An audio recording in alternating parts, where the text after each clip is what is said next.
কত শিক্ষার্থী আছে, কার পোশাক মশালিন আপনি আমাকে দেখান। এখানে বোরখা পরা মেয়ে আছে, এখানে সালোয়ার কামিজ পরা মেয়ে আছে, এখানে শাড়ি পরা মেয়েও আছে।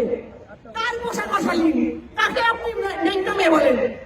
আমি আপনাকে প্রশ্ন করি, কাকে আপনি ন্যাংটা মেয়ে বলেন? লজ্জা করে না? আপনার সন্তান নাই বাসায়? আমার পোশাক আমার স্বাধীনতা না? আমার পোশাক আমি যেইভাবে ইচ্ছা সেভাবে করতে পারি না? আপনার লজ্জা লাগলে আপনি চলে যান। আপনার লজ্জা লাগলে আপনি আসেন না, ক্লাস করেন না। আপনি কিভাবে বলেন? আর আপনি আমার বিশ্ববিদ্যালয়ের শিক্ষক, সেটা নিয়ে আমারও লজ্জা হয়। আপনার যেমন আমার পোশাক নিয়ে লজ্জা হয়, আমারও আপনাকে নিয়ে লজ্জা হয়। আপনি আমার বিশ্ববিদ্যালয়ের শিক্ষক। প্রশ্ন করেন আমি কে?